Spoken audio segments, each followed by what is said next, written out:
Hello po mga Lods at welcome back po sa part 2 natin. So dito po sa solar system natin, ang ginawa ko po ngayon, kinakargahan po natin ang CST Energy na battery na 280 AH. Tapos, pakita ko na lang sa baba mga Lods. So ito po mga Lods, ang CST Energy. So kung titingnan mo, may kalaparan po ang battery. Itong dalawa, naka-gel type po ito. Tapos, yung battery natin na 100 AH na green energy. Inalagay ko muna sa baba. Tapos, tingnan mo kung gaano kalaki ang battery sa 100 AH compare sa dito po sa 280 AH natin na bago.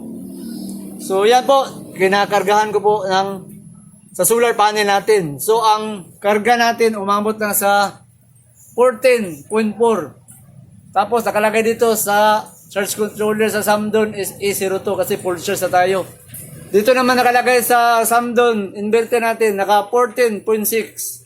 100%. So, tamang-tama na po ito. Gamitin natin mga Lods kasi naka full charge na ang battery natin na ZST Energy 280 AH. So, dito po mga Lods, nakatapping na po ang Johnson natin na 8 kW dito po sa 280 na AH na battery. So, nakatapping. Positive dyan, positive, negative, negative. Tapos, doon naman po sa harapan, dito, mayroon pong air condition. So, ang gagawin natin, susubukan natin gamitin si Johnson. Tapos, meron ding rice cooker. So, kukunin ko na lang itong camera natin para mas mapalapit natin doon mga Lods. So, ito po. So, ngayon, isi-switch on natin itong Johnson inverter natin. Kasi nakatapping naman siya doon sa battery. So, switch on natin.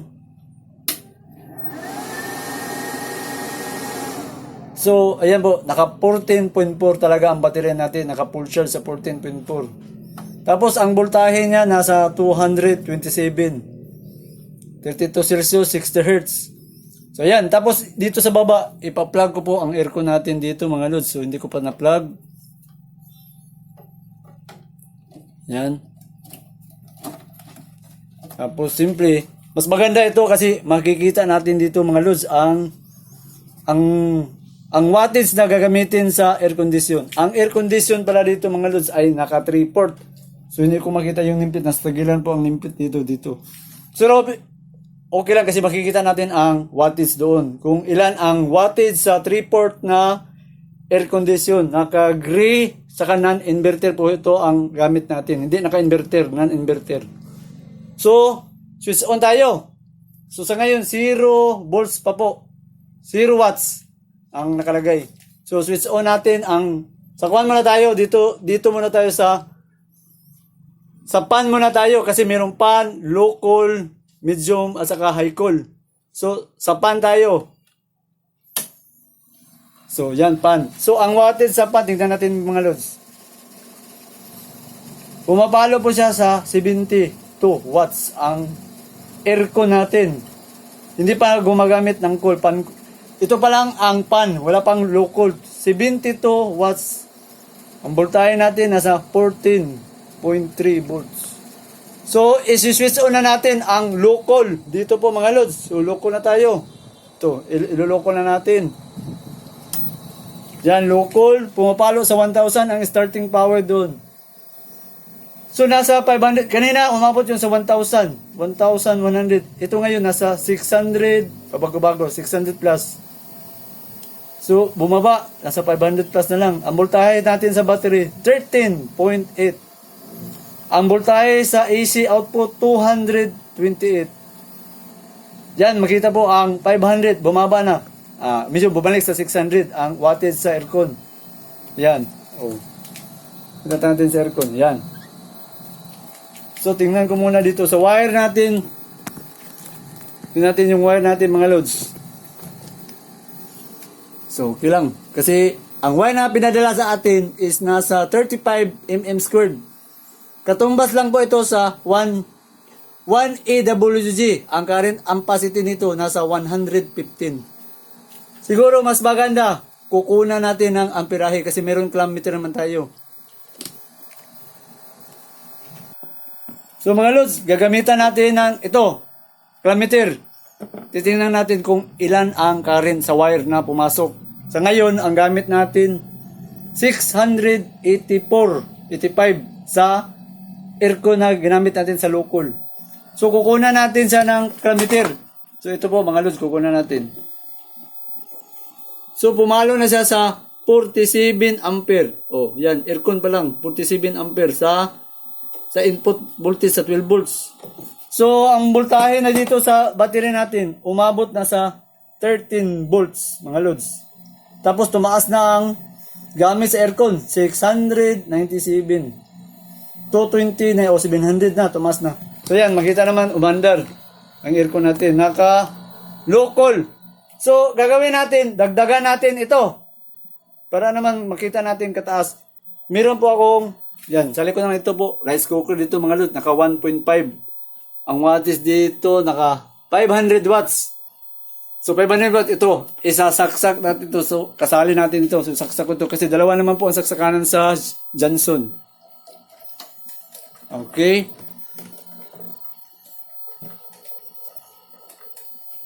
So nag-indicate na dito sa MRPX natin, green. So ipapower natin ito sa cook tayo.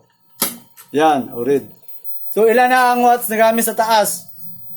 Nasa 1,273 na po gamit natin, mga lods. Yan. Tapos, ang voltahe natin, bumaba na sa 12.7 volts. Ang voltage, tumaas naman ng 230. Okay naman po. Tapos, yung aircon natin, yan, kita. Oh. Yan.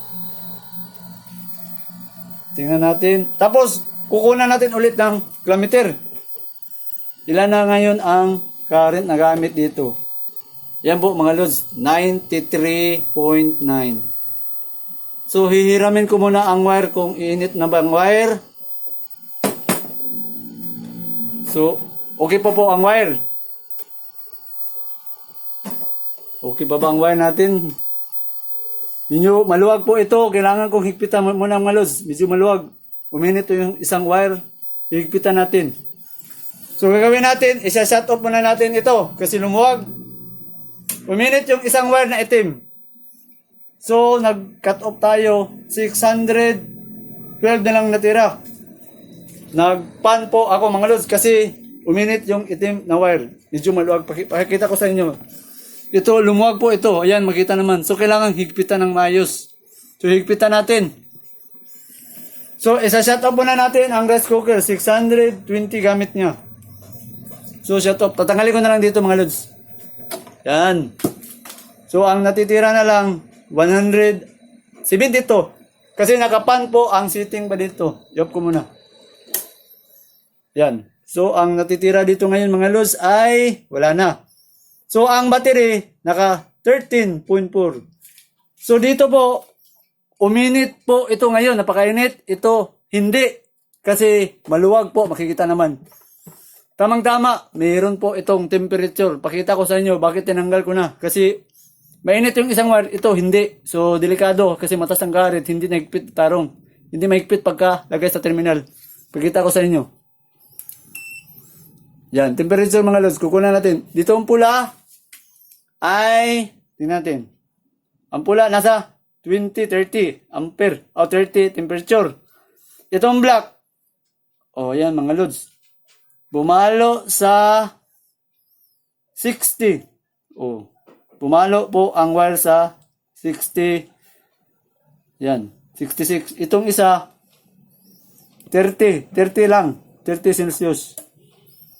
Ito, bumalo sa almost 60. 60 plus. Kasi po, maluwag. Pakita naman, no? Maluwag isa. Tapos, napakainit na niya pong upisa. Ito, hindi naman uminit. Kaya, konting ingat sa mga 12 volts na gumagamit. Kailangan mong higpitan. So, higpitan natin ito, mga lods.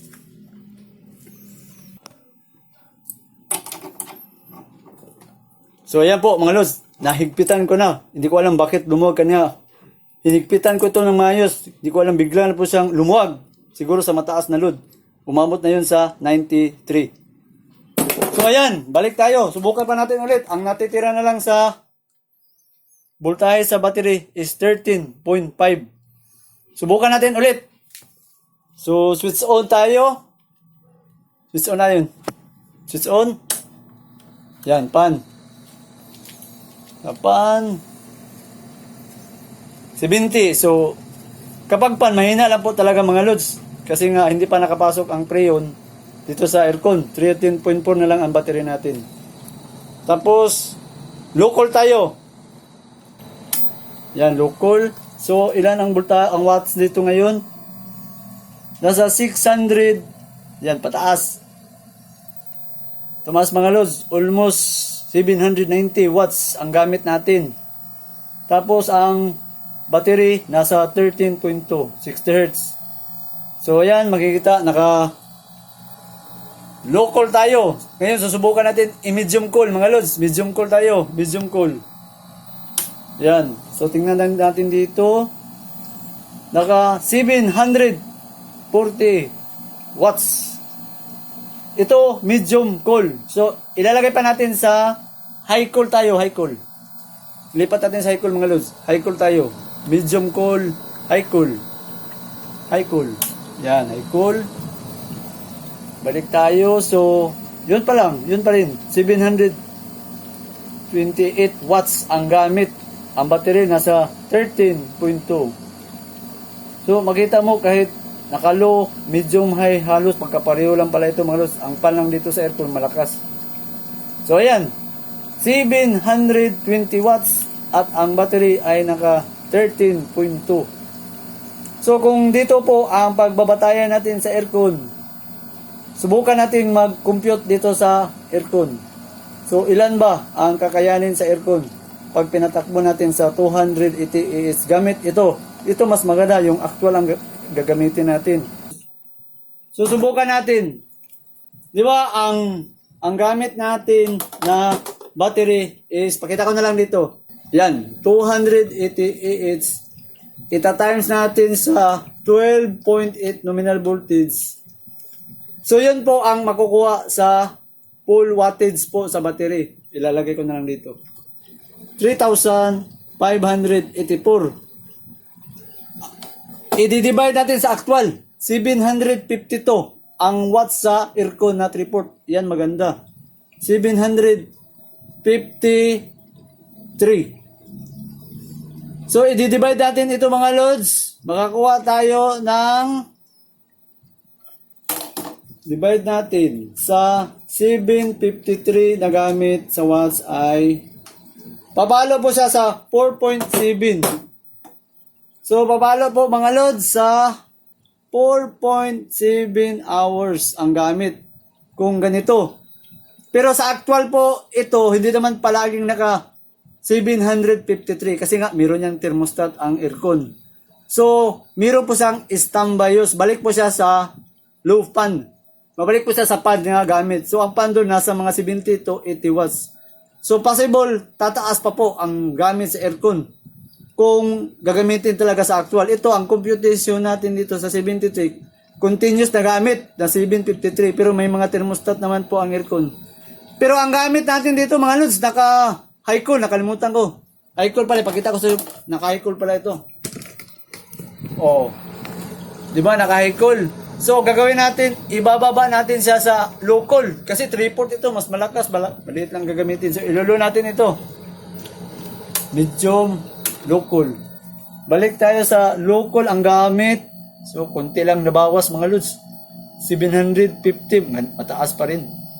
So, isipin mo yun. Tapos, pakita ko sa likod. Commander po yung blower fan dito sa likod.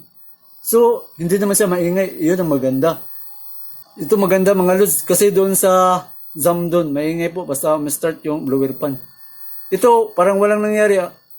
Hindi po siya maingay. So maganda gamitin ito sa aircon pag gabi. Hindi siya maingay po mga lods. Tapos yung wire natin, ayan. Lumamig na po ang wire. Delikado pag hindi mahigpitan ito ng maayos. Kukunan natin ang temperature mga lods. Temperature para makita yung wire. Temperature kanina yan, 30. Ito, yan, pareho na mga lods. Yun ang delikado kapag hindi po nahigpitan ng maayos ang wire. Yan, 30 dito sa kabila. O yan. 30 na. Tapos yung kukuha natin na muli ng current. Current yung mga loads ay nasa ano, magkano na lang, ilan na ba? So 15 na lang. 15 ampere. Tingnan natin dito.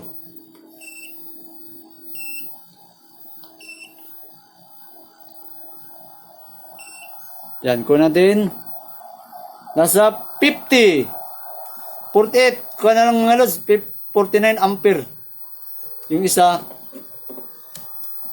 Yan, makita naman oh. 46 ampere. Yan. So, yan po mga lods. Kayang-kaya. Ayan, umabot na sa 800 ang gamit.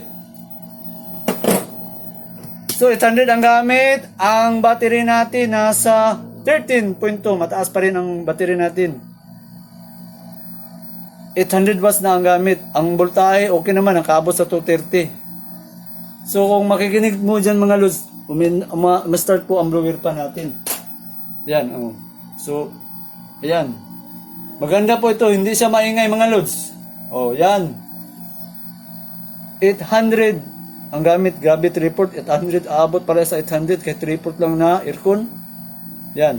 Tapos, 13.2B ang battery. Ang setting, naka local ang gamit. O yan po mga lods. So, subukan natin ulit. Idagdag natin ulit ang rice cooker sa 800. Ito, mataas na. 800. Idagdag natin sa rice cooker. Ito, isaksak natin ang rice cooker mga lods. Okay. Ang rice cooker naging 1,360 na po mga lods. Tapos bumaba na po ang battery, 13 volts. Yan. Kukunan natin doon sa current natin, sa wire, sa input. Basta ito, na umabot na sa 1,350. Kunan natin. Ayan po mga lods, umabot na sa 97 ang amperahe dito.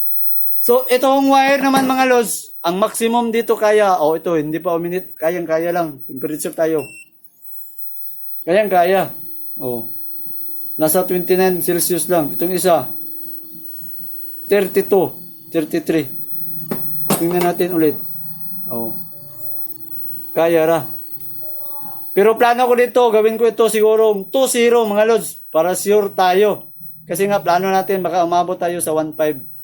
Pero hindi naman ako mag-exist sa 2,000 na gamit talaga.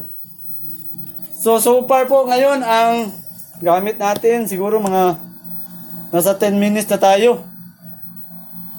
10 minutes na 13 volts with 1,360 na gamit.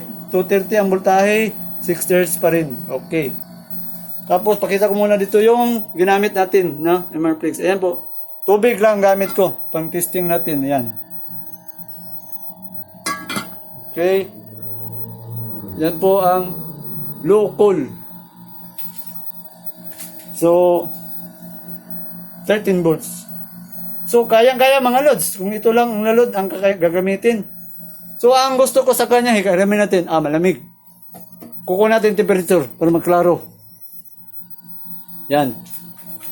Temperature, mga lods, 28 ra. 28 temperature. Yan. Dito tayo. 29, 30. Yan. 29. 28. Okay mga lods. Malamig lang sa badya sa Johnson inverter. Yan. 30 temperature lang. Ang load na gamit natin ay 1,356. 13 volts. So, tingnan natin ang battery. Uminit ba? Kunan natin temperature. Ang battery ay nasa 28 Celsius. Dito tayo. Ganun pa rin. Mga loads, 28. Yan. Sa terminal tayo. Dito. Terminal 31. Sa terminal po. 31. Sa kabila, 30 temperature. So, okay naman po mga lods. Yan.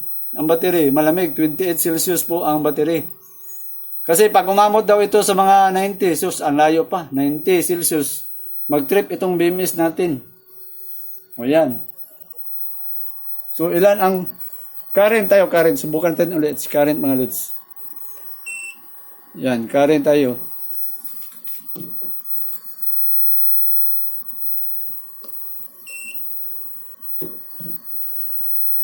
Yan po mga lods, 94, 96, 96.6 ang current sa dito sa input voltage natin sa 12 volts. O yan. So balik tayo dito. Ilan na ba ang voltahe sa battery? Nasa 13 volts pa rin ang battery natin mga lods. Gamit tayo ng 1,362 watts.